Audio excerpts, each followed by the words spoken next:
এবং সুন্নাহসমূহ। সাহরি শব্দটি আরবি সাহুর শব্দ থেকে এসেছে। পরিভাষায় সাহরি বলা হয় ওই খাবারকে যা শেষ রাত্রিতে খাওয়া হয়। পবিত্র কোরআনে মহান আল্লাহ মুত্তাকিদের বৈশিষ্ট্য বর্ণনা করতে গিয়ে বলেন, ওয়াল মুস্তাগফিরিনা বিল আসহার, যারা শেষ রাতে ক্ষমা প্রার্থনা করে। এই সেহরি খাওয়া সকল ইমামের মতে সুন্নত। রাসূলুল্লাহ সাল্লাল্লাহু আলাইহি ওয়াসাল্লাম সেহরি খাওয়ার ব্যাপারে তাকিদ দিয়েছেন। সেহরি কখন খেতে হবে? রাতে দেরি করে খেয়ে ঘুমালে তা সেহরি হিসাবে গণ্য হবে না, আমাদের মনে রাখতে হবে। হ্যাঁ, রাতে দেরি করে খেয়ে ঘুমালে তা সেহরি হিসাবে গণ্য হবে না, বরং রাতের শেষাংশে এবং সুবহে সাদিকের পূর্বে খাওয়া শেষ করলেই তা সেহরি হিসাবে গণ্য হবে। সাহরি খাওয়ার পরে নামাজের জন্য অল্প কিছু সময় বাকি থাকবে, এমন সময়ে সেহরি খাওয়া উত্তম। যেমন আনাস রাদিয়াল্লাহু তাআলা আনহু থেকে বর্ণিত, যায়েদ ইবনু সাবিত রাদিয়াল্লাহু আনহু বলেন, তারা নবী সাল্লাল্লাহু আলাইহি ওয়াসাল্লামের সাথে সেহরি খেয়ে ফজরের নামাজ পড়তে উঠে গেছেন। আনাস রাদিয়াল্লাহু আনহু বলেন, আমি জিজ্ঞেস করলাম, সেহরি খাওয়া ও আজান হওয়ার মাঝে কতটুকু সময় ছিল? উত্তরে জায়েদ বলেন, 50 অথবা 60টি আয়াত পড়তে যতটুকু লাগে। আমর ইবনুল আস বলেন, রাসূলুল্লাহ সাল্লাল্লাহু আলাইহি ওয়াসাল্লাম বলেছেন, আমাদের ও আহলে কিতাবের রোজার মধ্যে পার্থক্য হচ্ছে সেহরি খাওয়া। সেহরি খাওয়া বরকতময়। আনাস রাদিয়াল্লাহু তাআলা আনহু থেকে বর্ণিত, তিনি বলেন, রাসূলুল্লাহ সাল্লাল্লাহু আলাইহি ওয়াসাল্লাম বলেছেন, তোমরা সাহরি খাও, সাহরিতে বারাকাত রয়েছে। এই বরকত হলো সেহরি খেলে তা রোজাদারের রোজা রাখার জন্য সহায়ক হবে। আরেকটি হলো, যেহেতু রাসূলুল্লাহ সাল্লাল্লাহু আলাইহি ওয়াসাল্লামের সুন্নাত তরিকা, সুতরাং তা মেনে চললে রাসূলের আনুগত্য করা হবে এবং মুসলমানের জীবনে বরকত আসবে। কেননা রাসূলুল্লাহ সাল্লাল্লাহু আলাইহি ওয়াসাল্লামের অনুসরণের মাঝেই রয়েছে দুনিয়া ও আখেরাতে কল্যাণ।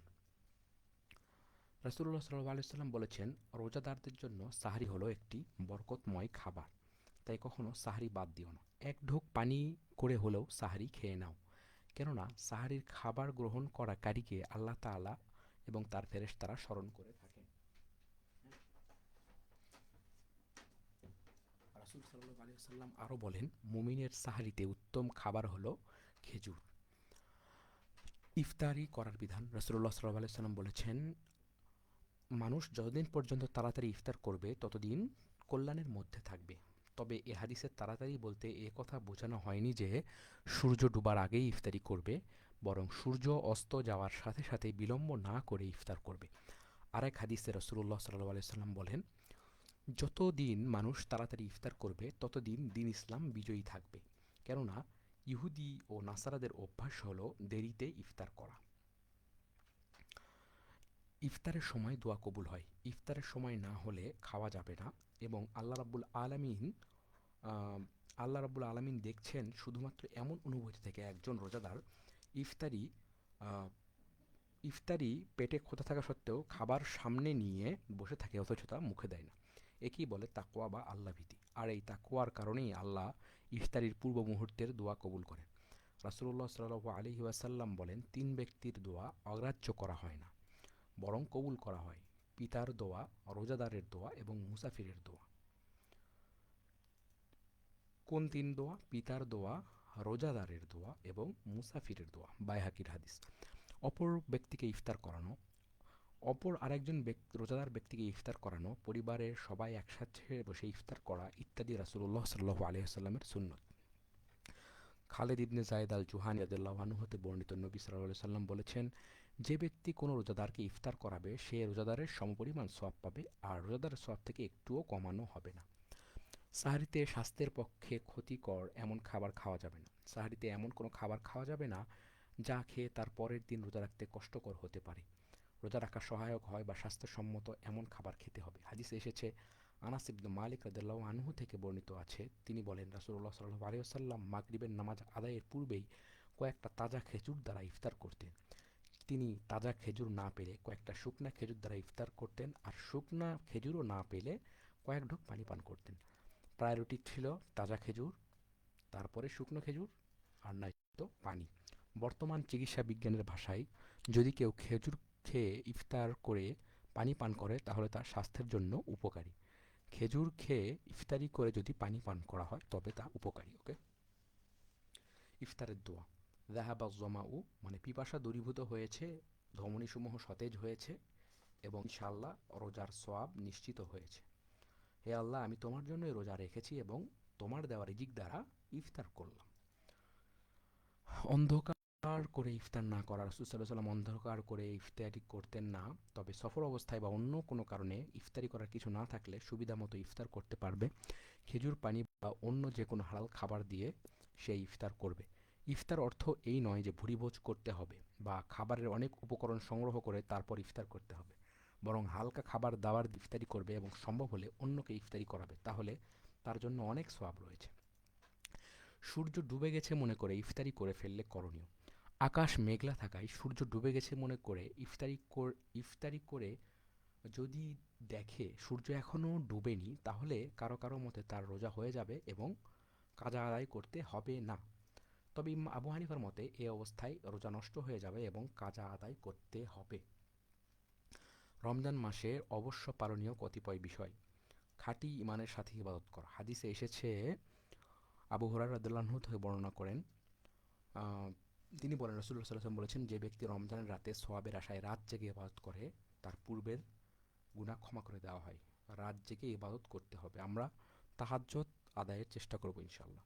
বেশি বেশি দান সদকা করা। হাদিসে বর্ণিত আছে, ইবনে আব্বাস থেকে বর্ণিত, রাসূলুল্লাহ সাল্লাল্লাহু আলাইহি ওয়াসাল্লাম মানুষের মাঝে দানশীলতায় সবচেয়ে বেশি অগ্রগামী ছিলেন। দানশীলতায় সবচেয়ে বেশি অগ্রগামী ছিলেন। তবে রমজান মাসে তিনি আরও অধিক দানশীল হতেন, কারণ জিবরিল আলাইহিস সালাম প্রতি বছর রমজান মাসে তার সাথে দেখা করতেন। কখন দেখা করতেন? রমজান মাসে দেখা করতেন। রমজান শেষ হওয়া পর্যন্ত রাসূলুল্লাহ সাল্লাল্লাহু আলাইহি ওয়াসাল্লাম তার সম্মুখে কোরআন পাঠ করে শোনাতেন। যখন জিবরিল আলাইহিস সালাম তার সাথে দেখা করতেন, তখন তিনি বিক্ষিপ্ত বাতাসের চেয়েও বেশি দানশীল হতেন। তাহলে কখন তিনি বেশি দানশীল হতেন? জিবরিল আলাইহিস সালাম যখন তার সাথে দেখা করতেন, এবং কেমনভাবে দানশীল হতেন? বিক্ষিপ্ত বাতাসের চাইতেও বেশি দানশীল হতেন। বেশি বেশি নফল ইবাদত করা। রাসূলুল্লাহ সাল্লাল্লাহু আলাইহি ওয়াসাল্লাম বলেছেন, যে ব্যক্তি রমজানের রাতে ফরজ ইবাদত ছাড়া সুন্নত বা নফল ইবাদত করবে, তাকে এর বিনিময়ে অন্যান্য সময়ের ফরজ ইবাদতের সমান সওয়াব দান করা হবে। আর যে ব্যক্তি এ মাসে কোনো ফরজ আদায় করবে, সে অন্যান্য সময়ের ৭০টি ফরজ ইবাদতের সমান পুণ্য লাভ করবে। বেশি বেশি তেলাওয়াত করা ও কোরআন বোঝার চেষ্টা করা। আহ, যেহেতু কোরআনকে বুঝে পড়াই হলো মূল লক্ষ্য, পবিত্র কোরআনে ইরশাদ হয়েছে, আহ, যাদেরকে আমি কিতাব দিয়েছি তা তারা পাঠ করে যথাযথভাবে, তারাই তার প্রতি ঈমান আনে, আর যে অস্বীকার করে তারাই ক্ষতিগ্রস্ত। আর হক আদায় হলো কোরআনের শব্দগুলো সঠিকভাবে উচ্চারণ করা ও কোরআনের আদেশ ও নিষেধগুলো বুঝে তা বাস্তব জীবনে আচ্ছা তা বাস্তব জীবনে মেনে চলা। সাহাবায়ে কেরাম রাসূলুল্লাহ সাল্লাল্লাহু আলাইহি ওয়াসাল্লামের কাছ থেকে যতটুকু কোরআনের আয়াত শুনতেন তা পুরোপুরি হৃদয়ঙ্গম করে অনুধাবন না করা পর্যন্ত নতুন আয়াত শিখতেন না। তারাবির নামাজ আদায় করা, সাহারি ও ইফতার করা। অপরাধগুলো বর্জন করার অভ্যাস তৈরি করা, কেননা খারাপ অভ্যাসগুলো ছাড়তে না পারলে রোজাগুলো আর আল্লাহর দরবারে কবুল হবে না। আল্লাহর কাছে বেশি বেশি প্রার্থনা বা দোয়া করা, বিশেষ করে ইফতারির পূর্বে এবং শেষ রাতে দোয়া করা। আল কোরআনের সূরা বাকারার ১৮৩ থেকে ৮৫ নম্বর আয়াতে রোজা সম্পর্কে বর্ণনা করতে গিয়ে আল্লাহ তাআলা রব্বুল আলামিন দোয়ার কথা উল্লেখ করেছেন, যা থেকে বোঝা যায় রোজার সাথে দোয়ার বিশেষ সম্পর্ক রয়েছে। পানাহারের ব্যাপারে সতর্ক থাকা, এমন কোনো খাবার না খাওয়া যা খেয়ে কেউ অসুস্থ হয়ে যেতে পারে। রাসূলুল্লাহ সাল্লাল্লাহু আলাইহি ওয়াসাল্লাম বলেছেন, তোমরা রোজাও রাখো, সুস্থও থাকো। বিড়ি, সিগারেট বা অন্যান্য নেশাজাতীয় দ্রব্যাদি পরিত্যাগ করা। অনেক ওলামায়ে কেরামের মতেই সিগারেট জাতীয় নেশা হারাম। বিশেষ করে সৌদি আরবের গ্র্যান্ড মুফতির পক্ষে এটিকে হারাম বলে ঘোষণা করা হয়েছে, কারণ বিড়ি বা সিগারেট নাপাক বস্তু। অর্থাৎ নিজেকে আল্লাহর ইবাদ বা বান্দাহ করার উপযুক্ত মৌসুম আল্লাহ রাব্বুল আলামিন রমজানের মাধ্যমে দান করেছেন। বিশ্বের অনেক নামকরা কোম্পানি যেমন বিভিন্ন আকর্ষণীয় অফার দেয়, রমজান মহান আল্লাহর পক্ষ থেকে তার বান্দাদের জন্য বিশেষ অফার। যে যত এই অফারকে লুফে নিতে পারবে, সে তত আল্লাহর নৈকট্য লাভ করতে পারবে। রমজানের এই অফার যেন বান্দা লুফে নিতে পারে, সেজন্য রমজান মাসে আল্লাহ তাআলা জান্নাতের দরজাগুলো খুলে দেন। অফারের জন্য কি করেন? আল্লাহ তাআলা জান্নাতের দরজাগুলো খুলে দেন, জাহান্নামের দরজাগুলো বন্ধ করে দেন, শয়তানকে শৃঙ্খলাবদ্ধ করে একটা অনুকূল পরিবেশ তৈরি করে দেন, যেন মানুষ ভালো কাজ করতে পারে এবং গুনাহ থেকে বাঁচতে পারে।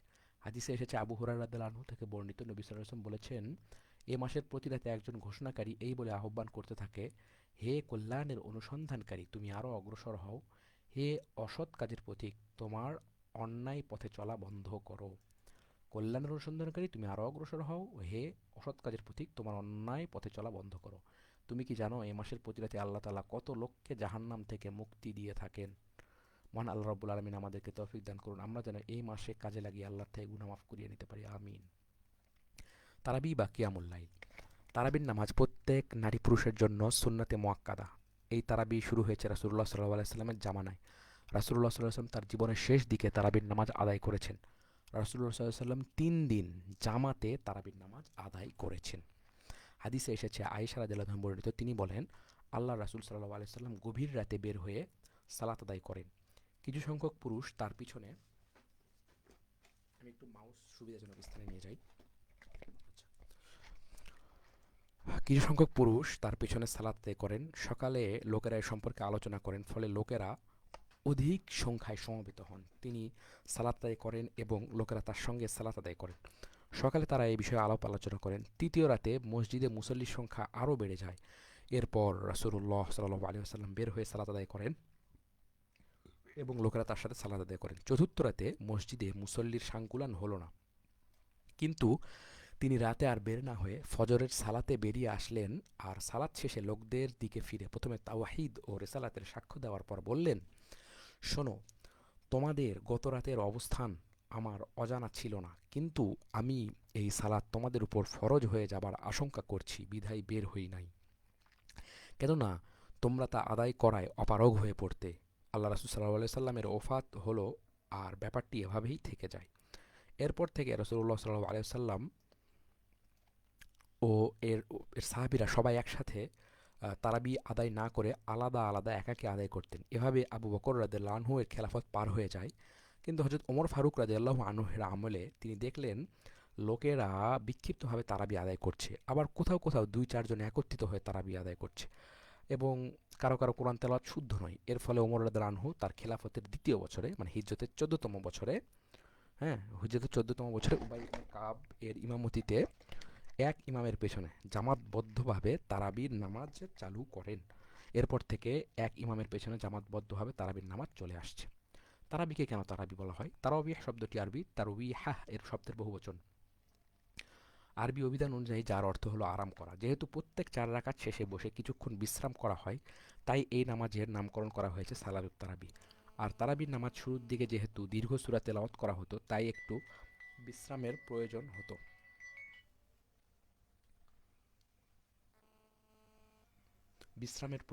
কেউ কেউ বলেছেন তারাবির সালাতে কোরআন তেলাওয়াত এত দীর্ঘ হতো যে কেউ কেউ লাঠি ভর দিয়ে দাঁড়িয়ে থাকতো।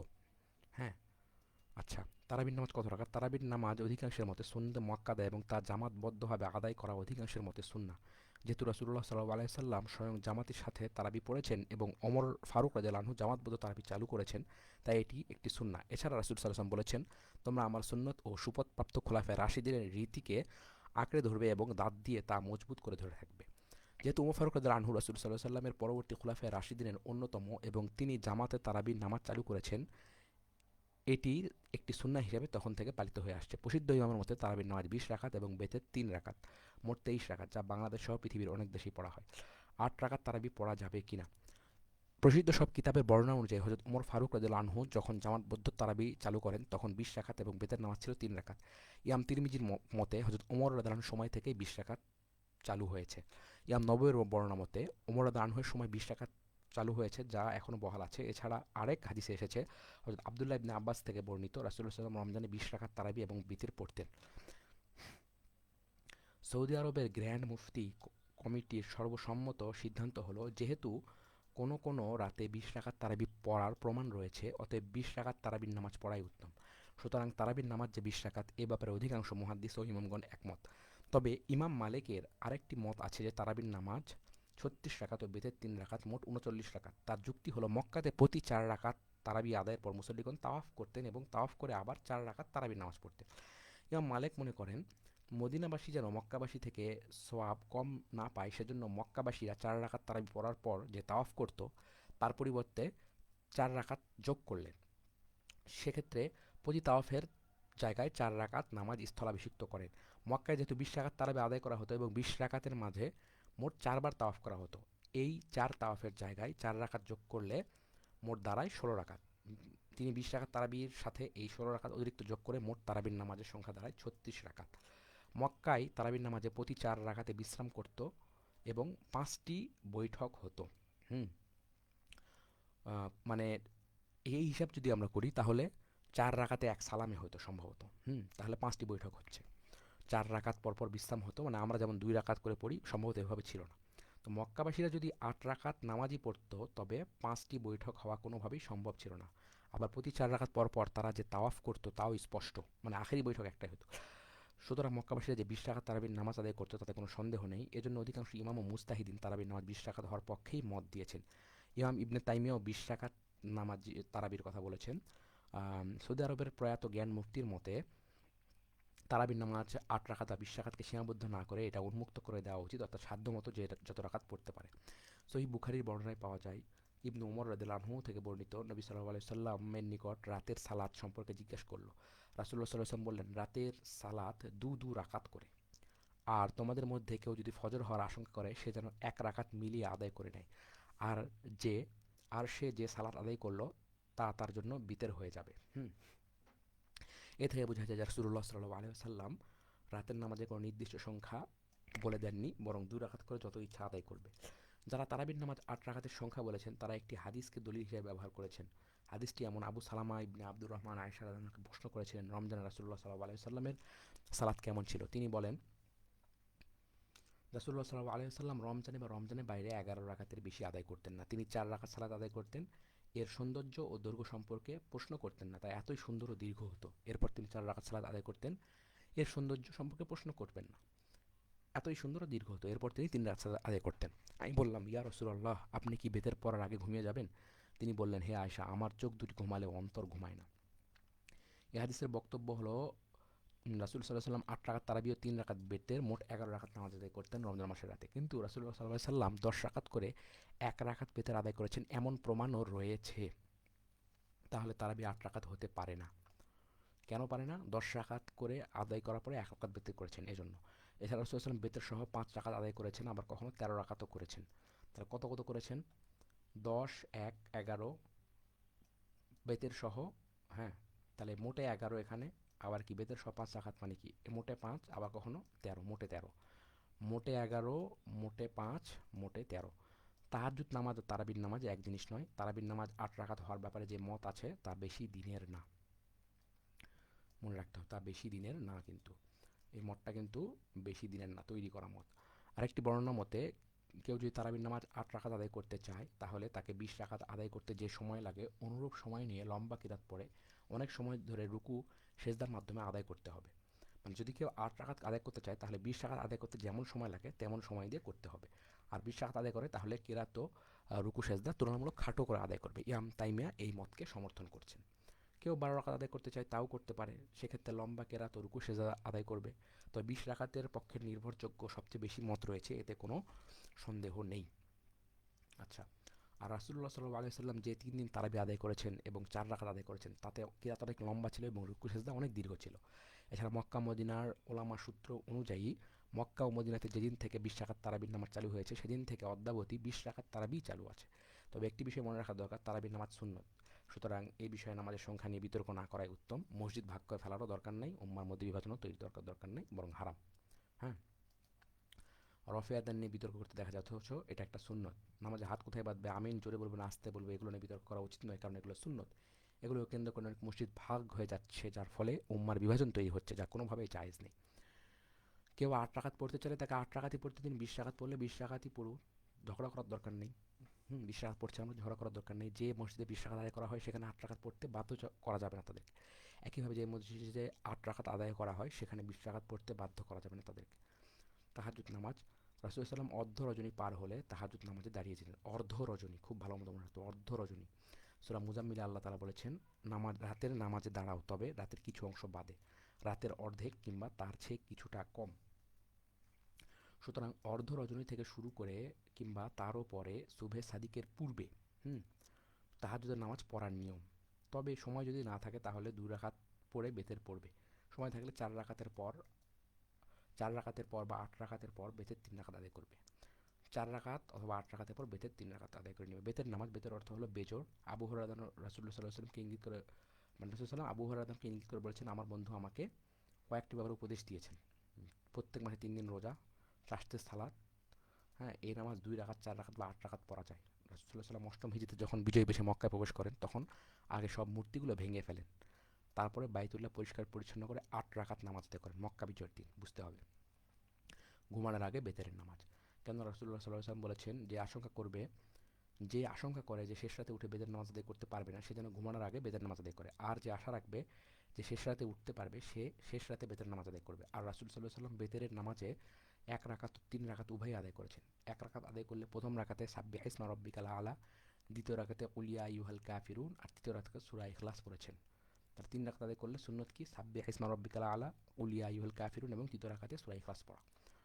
কেউ নিয়মিত তাহাজ্জুদের নামাজ পড়ে কোনো সমস্যার কারণে একদিন উঠতে পারেনি, ফলে তাহাজ্জুদ ও বেদের কোনোটি আদায় করতে পারেননি, তাহলে দিনের বেলা 12 রাকাত নামাজ আদায় করতেন। হুম।